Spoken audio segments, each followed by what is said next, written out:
On refait le Mac, le podcast. Chaque semaine, vous retrouvez sur le site www.onrefaitlemacom le débat sur l'actualité et les usages du Mac, de l'iPod, de l'iPhone et désormais de l'iPad. Et oui, il est arrivé. Tout de suite, c'est le sommaire. On refait le Mac. Ça y est, l'iPad est là. La tablette tactile d'Apple a débarqué aux États-Unis le week-end dernier. 300 000 exemplaires se sont arrachés en une seule journée, plus de 450 000 en 5 jours. Un succès incontestable pour la firme à la pomme, mais est-il vraiment représentatif du potentiel de l'iPad? L'engouement risque-t-il de se tarir au fil des jours? Qui sont les premiers acheteurs? Quelles sont les qualités et les défauts de l'ardoise magique? Nous poserons la question à ceux qui ont assisté à son lancement en Californie et qui l'ont eu en main. On refait le Mac épisode 15, l'iPad est là, première partie. On refait le Mac. Donc l'iPad, c'était le sujet du jour, il est arrivé aux États-Unis. Tout d'abord, merci à l'équipe de LCI Radio de nous accueillir pour l'enregistrement de ce podcast, pour inviter cette semaine donc à On refait le Mac, une nouvelle tête, vous le connaissez certainement si vous visitez le site Hubert Gizmo, c'est Hubert Nguyen. Bonsoir Hubert. Bonsoir. Qui est en direct, dans les conditions du direct à San Francisco, c'est bien ça Hubert? C'est ça. Et qui a vécu live le lancement de l'iPad. Au centre, il n'est pas très loin de moi, Cédric Ingrand de LCI et Allô. de LCI Radio. Allô? Oui, je vous entends parfaitement. J'ai l'image, on dirait, de la haute définition. Oui, je suis de l'autre côté de la table. Allô On est Boulogne, ravis de vous allô accueillir Boulogne, vous ici. m'entendez? C'est un peu ça. Allô, Cognac Jet.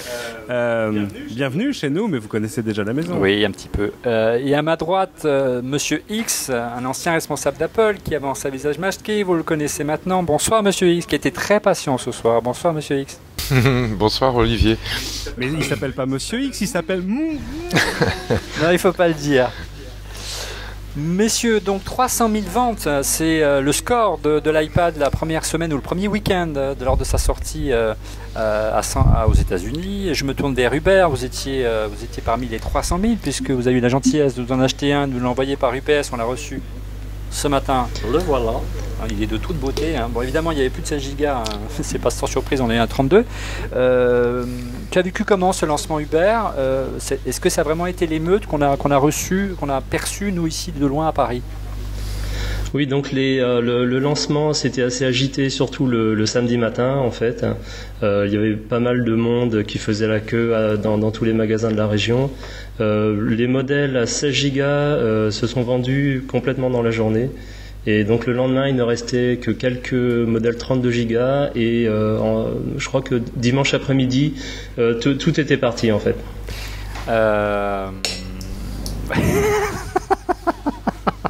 Il est vite là, l'iPad. Oui, vous avez une charmante hôtesse Oui, qui vous fait... Je présente Eh oui, je présente Guillaume Guillaume Delalande, Delalande, qui est charmante notre hôtesse. charmante hôtesse également. Voilà. Mais c'est un peu n'importe quoi, mais on va y arriver. Concrètement, c'était compliqué de nous trouver des iPads pour nous les envoyer ou c'était vraiment galère? Non, en fait, c'était relativement simple, beaucoup plus simple que ce que j'espérais. J'y suis allé dans l'après-midi, donc j'ai attendu que la première vague passe. J'y suis allé dans l'après-midi. J'ai téléphoné avant pour être sûr, et je suis rentré, je suis allé à la caisse, j'ai payé, je suis reparti. Ça m'a pris en tout 1 minute et 25 secondes. Alors là, je me tourne vers Monsieur X. Ces lancements sont toujours un petit peu spectaculaires.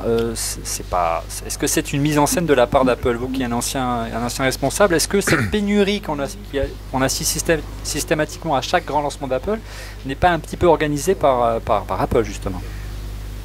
Soyons clairs, non, la pénurie n'est pas organisée, bien au contraire. Ce qu'il faut savoir, c'est que la mise en vente des produits Apple est organisée à 2 niveaux. Au niveau de la communication, là je vous apprends rien. Et au niveau bien sûr des ventes en tant que telles. Apple suit, pour les spécialistes du marketing de l'innovation, une théorie selon laquelle les ventes totales d'un nouveau produit comme l'iPad vont être mesurables ou déductibles selon les ventes des 2-3 premiers jours. Et en gros, cette théorie marketing, elle dit que plus vous vendez d'un nouveau produit les 3 premiers jours, plus vous en vendrez au total sur la vie du produit. Donc Apple essaye vraiment très fortement de vendre son nouveau produit les premiers jours et d'être disponible au maximum partout en même temps où ils ont choisi de vendre le produit, en l'occurrence là aux États-Unis. Maintenant, c'est toujours difficile de faire comme on dit dans le jargon des ventes une fois de plus, une forecast, c'est-à-dire d'anticiper le nombre de ventes exactes. Donc ils essayent d'être au mieux. Ils préfèrent peut-être être un petit peu en pénurie que d'avoir du surstock, ce qui est jamais bon pour l'image de marque. Mais ils n'organisent pas la pénurie de manière voulu en tous les cas. Alors, je veux bien croire, Monsieur X, qu'ils mettent le paquet parce que ça va refléter le potentiel de l'iPad dans les mois qui viennent en matière de vente, mais je me tourne vers Cédric. Cédric, est-ce que franchement, les 300 000 personnes qui étaient dans la file d'attente, c'était vraiment l'utilisateur lambda type d'un iPad? Ouais, moi j'ai du mal à comprendre Monsieur X parce que c'est pas les mêmes publics qui achètent. Prenons l'exemple de ce qui s'est passé avec l'iPhone, c'est pas du tout le même public qui l'ont acheté le premier jour et 2 mois, 3 mois, 6 mois après. Il y a nos amis de Piper Jaffray, le cabinet d'études qui d'ailleurs avait dit qu'il s'était vendu 700 000 iPads le premier jour. Bon, évidemment, le lendemain matin, Apple a sorti le communiqué en disant bah oui, mais non, mais c'est 300 000. Ils avaient une méthode super scientifique pour faire le forecast des ventes. Ils ont compté le nombre de personnes qu'il y avait dans la queue à l'Apple Store à New York. Et étant donné qu'il y en avait un peu plus que ce qu'ils pensaient, ils ont dit 700 000 ventes. Bon, c'était 300 000. Mais en revanche, ils ont fait une véritable étude de marché, un peu un truc sorti des urnes, un sondage, où ils ont demandé aux gens qui avaient acheté l'iPad, qu'est-ce que vous avez d'autre comme matériel? Ils sont aperçus que les 3/4, 74% exactement des acheteurs de l'iPad avaient déjà un Mac et que 66% de ces gens avaient aussi un iPhone. Donc en gros, aujourd'hui, les 300 000 personnes, on va dire, allez, les 2/3, 3/4 des 300 000 personnes qui ont acheté un iPad, ce sont les ouailles d'Apple. C'est ce que j'appelle les gens qui achèteraient le i-parpaing s'il sortait un jour. Je vois pas comment on peut déduire ce qui sera réellement du succès ou de l'insuccès de l'iPad dans le vrai grand public, c'est-à-dire la transformation qu'on a vue pour l'iPhone, qui est devenu un vrai produit grand public bien au-delà des troupes d'Apple. Est-ce que cette transformation-là, on va la voir avec l'iPad, enfin en tout cas avec cette première génération, parce que je pense qu'on est à peu près tous d'accord pour dire que ce modèle de tablette, c'est amusant parce que je regarde Olivier, mais ça n'a pas de sens, c'est bien On n'est pas loin. Ce modèle de machine, ces tablettes sont appelées à devenir un des modèles dominants de l'informatique et du divertissement numérique au sens large. Hubert, vous qui étiez donc à San Francisco, est-ce que véritablement c'est une communauté de Mac fans que je connais bien, que je pratique au quotidien sur On refait le Mac, qui étaient les prescripteurs, qui étaient les premiers acheteurs de l'iPad, évidemment? Alors quand on habite à San Francisco, c'est assez difficile de reconnaître la personne normale du Mac fanboy. Ceci dit, effectivement, on avait l'impression on avait l'impression que il y avait quand même pas mal d'utilisateurs de Mac puisqu'ils avaient l'air assez à l'aise avec tous les produits. Ceci dit, pendant les 2 jours, donc le samedi et le dimanche, il y avait une grande foule de gens qui ne connaissaient ni trop l'iPhone ni l'iPad, qui étaient venus dans le magasin pour observer, pas encore pour acheter, mais pour observer.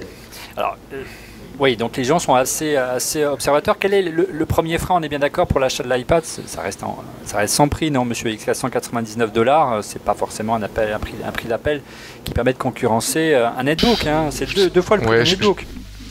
Je sais pas pour les Mac fanboys, comme on disait de Californie. Si j'essaye de me projeter en tant que personne en France, c'est d'abord qu'est-ce que je vais en faire, et puis ensuite qu'est-ce que je vais en faire à ce prix-là. Ouais, mais c'est d'abord l'usage, hein, moi, qui me fait question, parce que j'ai peut-être la chance de pouvoir me poser la question si je vais m'acheter un iPad ou pas. La vraie question après, je pense en France en général, c'est plutôt le prix, bien sûr. Alors, est-ce que vous trouvez ce prix élevé, Cédric, $499? Parce qu'on est bien d'accord, ça se destine à terme à concurrencer ou du moins remplacer de toute façon, on le netbook aujourd'hui. On le sait, partout et chez Apple, peut-être plus particulièrement encore, si vous êtes le premier à acheter la première version de quelque chose, vous allez la payer plus cher que les autres. C'est une logique absolument éminente. Souvenez-vous, les acheteurs du premier iPhone, 3 mois après, boum, moins $200. Donc non, c'est normal. C'est pas forcément un témoignage sur ce que sera le prix de ce genre de machine dans les mois, les années à venir. Mais moi, ce qui m'embête plus, c'est pas tellement les $500 aux États-Unis, c'est les 549 € en France, tels qu'ils sont projetés aujourd'hui, avec nos 20% de TVA, avec une éventuelle taxe sur les supports numériques. C'est vrai que les 549 €, ce serait le prix français au lancement, voilà, sans confirmation d'Apple.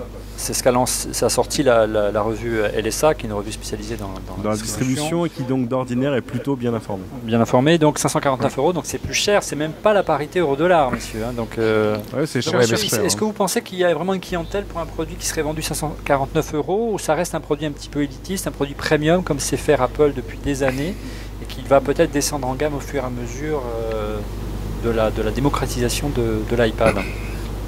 Premium, oui. Élitiste, j'aime pas trop ce mot-là. Premium, parce que le prix, parce que on va forcément acheter des accessoires avec. C'est pas ce que vous disiez il y a quelques années, Monsieur X.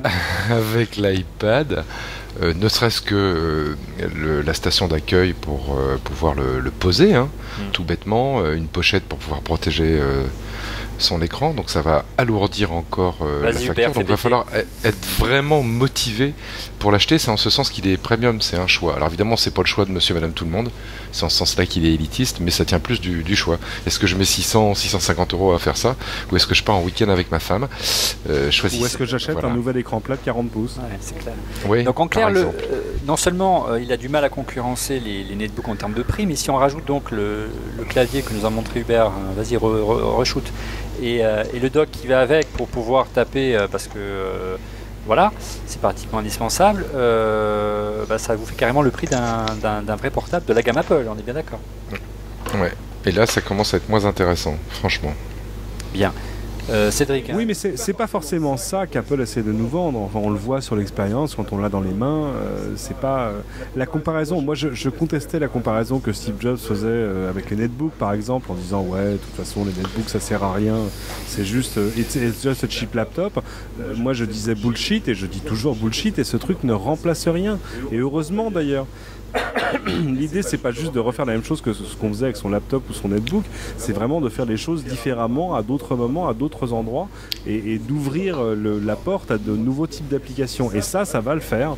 Il faut juste espérer qu'à terme, mais je pense que c'est ce qui va se passer, c'est ce qui s'est passé avec l'iPod. Souvenez-vous du premier prix de l'iPod quand il est sorti au début, ça coûtait combien? 700 €. Enfin, ça coûtait Non, 549. 549. Oh, ça me rappelle quelque chose. Tadam, Shazam, c'est QFD, I rest my case, c'est la fin de cette émission, merci, à bientôt. Et ben voilà. J'en ai vendu combien, Monsieur X, à sa sortie à ce prix-là? Alors 549 le 20 octobre 2001. Vous n'étiez pas parti d'Apple à l'époque, hein? Si, je suis arrivé juste à ce moment-là. On en a pas vendu beaucoup. L'automne 2001, commercialement, c'était très porteur. On en a vendu quelques centaines en France, à peine un gros millier pendant 4 mois, qui était pourtant la période de Noël, mais c'était partout pareil, démarrage en douceur. Bien, on va voir, on a la réponse à la fin du mois lorsqu'il va arriver en France, parce qu'il arrive à la fin du mois. On n'a pas encore la date officielle et on n'a toujours pas le prix officiel. Le prix qu'on vous a donné, c'est pas un prix qui a été confirmé par Apple, mais Apple. Non, mais on est chez Apple, vous paierez le prix qu'on vous dira et c'est tout. Oui, mais malheureusement. Enfin, nous, on a déjà payé, hein, c'est fait. Assez par les chiffres, messieurs, parlons du produit pour ceux qui l'ont eu là en main. Hubert, donc toi, tu as eu la chance de l'avoir avant tout le monde, puisque tu as eu dès le matin même de l'annonce, puisque tu l'avais précommandé. Quelles sont tes premières impressions, comme ça, à la sortie du produit, à la sortie de la boîte? Oui, donc il y a deux choses. Sur l'aspect physique, c'est un appareil qui est quand même très très bien fabriqué. L'aluminium, le verre, etc. c'est très bien fait. Il est un petit peu plus lourd que la plupart des gens ne le pensent. Il fait quand même 1,5 kg. Donc au bout de 30 minutes, quand on le tient dans la main pendant 30 minutes, on commence à se fatiguer. Mais sinon, de l'aspect extérieur est excellent. 1,5 kg, tu es sûr du 1,5 kg, Hubert? Non, c'est 1,5 par. Oui, pardon, ça fait combien? Oui, une livre de conversion de San Francisco et Paris. Voilà. Donc première impression, donc qualité de fabrication, design, mais c'est vrai que moi quand je l'ai sorti ce matin de sa boîte, je trouve ça vachement lourd, non, Cédric? Écoute, là je l'ai dans la main et je suis assez d'accord avec Hubert. C'est pas un truc qui m'avait frappé dans les démos qu'on avait eu d'ailleurs avec Hubert aussi à la conférence de presse de lancement à San Francisco, parce qu'on était tellement dans l'émerveillement, tu vois, de l'écran que bon. Mais de fait, quand on l'a dans les mains, moi j'ai des amis qui ont pu passer leur première nuit avec l'iPad dans leur lit pour lire des bouquins et qui disent on a des petits problèmes de position de lecture, comment on fait, est-ce qu'on se met de côté, est-ce qu'on se met devant. Il fait une petite livre de trop, quoi. Mais enfin, ça aussi, ça va s'arranger, c'est pas très grave. Et puis, voilà, c'est le prix en termes de poids pour avoir, là encore, un beau monobloc en aluminium. Non, rien à redire. Non, je pense qu'on aurait tort de se plaindre du hardware, en tout cas... ça, c'est la marque de fabrique d'Apple, hein, Cédric. Ouais, voilà, là, il n'y a rien à redire, c'est très très beau. Alors, il y a un petit détail quand même dans le hardware, Cédric, si tu montres la pomme, Ça montre quand même que c'est bien foutu. Voilà. Qu'est-ce qu'il y a derrière la pomme? Tout ça, c'est de l'aluminium. Ça, c'est du plastique. Vous savez pourquoi? Parce que apparemment, c'est derrière que se cache l'antenne Wi-Fi. Et si on en croit les retours des donc quelques centaines de milliers qui l'ont acheté, parmi les seuls problèmes que je vois remonter pour l'instant, c'est justement un problème de sensibilité Wi-Fi, où ils disent c'est bizarre, le Wi-Fi a l'air moins sensible que celui d'un iPhone ou d'un MacBook. Voilà, moi j'ai pas encore assez de recul. Hubert, de ton côté, tu as remarqué ça ou pas? Non, j'en ai entendu parler, mais j'ai pas eu ce problème du tout. J'ai noté que effectivement, dans certains endroits, quand je l'ai essayé tout à l'heure, c'était un peu limite. On va déborder, t'inquiète pas, c'est normal. Je fais signe à la personne qui dit on va déborder, mais on déborde comme d'habitude. Oui, mais aujourd'hui on est bien organisé, on a toute une équipe autour, c'est formidable. c'est pas une raison pour que ça marche mieux, mais bon, bref. Oui, donc moi j'ai remarqué effectivement qu'il y avait un léger, enfin c'était moins bon que le MacBook Pro en termes de sensibilité que j'utilisais au quotidien. Voilà. Moi j'ai trouvé, vraiment le détail qui m'a frappé lorsque je l'ai sorti de la boîte, j'ai trouvé qu'il n'y avait pas grand chose dans la boîte hormis le produit en lui-même.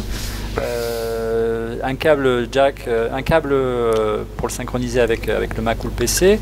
Pour ceux qui utilisent un PC, il y en a autour de cette table malheureusement. Et puis surtout, il n'y a même pas un casque, quoi. Il y a juste le cordon d'alimentation. C'est quand même un peu cheap pour $499, non, Monsieur X? On vous a connu plus généreux chez Apple. Non, mais carrément. Et encore, je pense que Apple a sorti tout ce qu'il pouvait de la boîte pour pouvoir avoir un prix psychologique aux États-Unis à moins de 500 $. C'est pour ça qu'il n'y a pas de station d'accueil, ce qui est quand même pour moi invraisemblable. Je m'imagine utiliser l'iPad dans ma cuisine en train, je sais pas, de préparer quoi que ce soit, ne serait-ce qu'un café. Et puis je veux regarder quelque chose, regarder Internet, je peux pas le poser à la verticale ou à 45 degrés pour surfer Internet. Tu cuisines d'une main, c'est tout. Donc ne pas avoir de station d'accueil dedans, c'est juste du foutage de gueule quand même, ou alors un effort nécessaire pour pouvoir avoir un prix en dessous de $499. Je pense que le premier effort de prix que va devoir faire Apple, c'est soit mettre les accessoires dans la boîte, mais à ce moment-là il va falloir qu'ils aient une très très grosse boîte. Et ça, je pense pas que ça viendra comme ça, parce qu'ils essaient d'avoir des petits packaging pour les questions de volume, parce que le volume c'est ce qui coûte cher en termes de logistique, ou alors ils baissent le prix et ils donnent les accessoires gratuits, et notamment la station d'accueil quand on l'achète. Mais sans station d'accueil, ça permet d'avoir un relativement meilleur prix, mais on en a, je te rejoins, pas pour notre argent, quoi. Parce qu'il est pas utilisable dans l'endroit pour lequel il est fait, à savoir la maison, quoi. Ouais, c'est-à-dire que si on veut regarder, c'est vrai qu'on l'a dit, hein, il est plutôt lourd. Moi ça m'a choqué. Pas parce qu'il est lourd par rapport au MacBook Pro que j'utilise. Le MacBook Pro il est beaucoup plus lourd, mais moi qui ai l'habitude d'utiliser tout le temps mon iPhone pour lire mes mails et surfer sur internet dans mon canapé, ça m'a surpris de la différence. Voilà, on fatigue vite avec l'iPad à la main, et c'est vrai que si on regarde un film ou qu'on veut lire un livre, avoir un petit dock c'est quand même agréable. Et il faut qu'il soit sur un support, il faut l'avoir sur ses genoux. Je pense que ça va faire la fortune des accessoiristes de tout poil qui ont déjà fleuri sur le marché de l'iPod et de l'iPhone, et qui vont là se frotter les mains. Ouais, il faut avoir une bouteille de lait pour le caler, quoi, le matin au petit déj. C'est ça qui est un peu chiant, quoi. Que tu montrais, monsieur X, j'ai bien compris. Ouais. Mais à toute chose malheureuse, bon. À défaut, ça fera la fortune des ostéopathes. Ou des ostéopathes. On avance vite parce qu'on est en retard, messieurs. Moi, évidemment, une chose, tout le monde sera d'accord, c'est la qualité de l'écran. Hubert? Oui, la qualité est très bonne. Je l'ai aussi essayé dehors avec le soleil, etc. Bon, évidemment, il y a des réflexions, mais en fait, c'est à peu près aussi bon que l'iPhone, donc c'est plus lisible que pas mal de trucs du genre Nexus One, etc. Oui, surtout qu'en matière de l'iPhone, actuellement, il est en train de se faire doubler en termes de qualité d'écran, si j'en crois le smartphone qu'utilise mon ami Cédric. Mais passons. Concrètement, on a beaucoup parlé au moment de présentation de l'iPad de ce cadre noir, hein, qui est sur tous les Mac et même sur l'iPhone. Est-ce que ça vous a gêné, Cédric, de ton côté En fait, c'est amusant, quand on l'avait vu à San Francisco, oui, je me disais c'est bizarre de voir cet écran qui est enchâssé dans un si gros cadre noir. Et finalement, c'est à l'usage qu'on comprend l'intérêt, c'est que ça permet de mettre ses pouces sur les côtés, enfin de tenir l'écran, quelle que soit sa position, sans se cacher l'image. Donc finalement, non, c'est pas plus gênant que ça. J'avoue que non. Là, voilà, ça c'était un vrai faux défaut qu'on peut arriver à dépasser une fois qu'on utilise la machine. Oui, ça permet aussi de ne pas activer de fonction par accident en fait, parce que cette surface-là, elle ne répond pas. Alors que ces bords-là, eux, ne le sont pas. Reste que l'écran reste un écran 4 tiers. Hein. Voilà. Bon, évidemment, si vous voulez vraiment qu'on rentre dans les défauts qui fâchent, mais ça on le dit depuis des mois, on n'avait même pas besoin de l'avoir dans les mains pour le dire, où elle est la carte SD, où elle est la prise USB, enfin on va y venir, Cédric, on va y venir, mais ça sera la semaine prochaine. On a tout prévu, on a tout planifié. L'une des fonctions donc liées à l'écran qui était... où on avait beaucoup d'interrogations, on en avait déjà parlé ici même avec Cédric dans Refait le Mac, c'est la fonction livre électronique. Alors le fait d'avoir un écran couleur, est-ce que pour ceux qui ont utilisé les quelques livres qui sont livrés avec l'iPad, ils ont été déçus ou carrément surpris? Hubert, je vois que tu me montres le pouce. Oui, donc moi le premier truc que j'ai essayé c'est de télécharger l'application Marvel pour avoir les Marvel Comics et là je peux vous dire que c'est absolument magnifique. Alors déjà, on a une formule pour ça dans Refait le Mac, on dit c'est de toute beauté, voilà. C'est sublime. Ouais. Voilà, ça c'est le truc pour lequel cette machine est faite. Ouais. Le reste, on et donc essayez ça avec un Kindle. Ouais, ça c'est essayez ça avec un Kindle, voilà. Parce que regardez, moi sur le mien j'ai Winnie l'ourson. Alors, c'est très sympa Winnie l'ourson. Bon, il y a aussi des petits dessins, c'est vrai. Ouais. Mais sinon, alors on peut zoomer, tout ça, c'est formidable. Mais on peut pas trop zoomer en fait. Bon, non, c'est vrai qu'on peut pas zoomer en fait dans le book reader. On peut zoomer partout ailleurs. Il y a un bouton pour il y a une loupe en fait. Bon, par rapport à un Kindle, si le fait que on peut tourner le texte sur le côté et avoir 2 pages à la fois, c'est génial. Mais pour du texte en noir et blanc, l'avantage concurrentiel, je suis désolé, la qualité d'affichage en noir et blanc est moins bonne que celle de papier électronique, et c'est normal. Il ne pourrait pas en être autrement. Beaucoup mieux. Bien. On a essayé de passer en revue rapidement les quelques fonctions et de parler un petit peu stratégie autour de l'iPad. On rentrera vraiment dans le vif du sujet de la semaine prochaine avec les mêmes invités. Donc je vous invite la semaine prochaine à venir nous rejoindre. Donc on parlera de l'iPad, de ses fonctions premières qui sont une tablette Internet, la fonction bien sûr iPod, les applications iPhone. Est-ce qu'il y a des retombées dans la presse? C'est au sommaire du prochain numéro. Je vous rappelle que vous pouvez retrouver le test complet de l'iPad dans le prochain numéro du magazine iCreate qui sera en kiosque le 23 avril. On parle également de l'iPad sur LCD Radio, Cédric, dans la French Connection.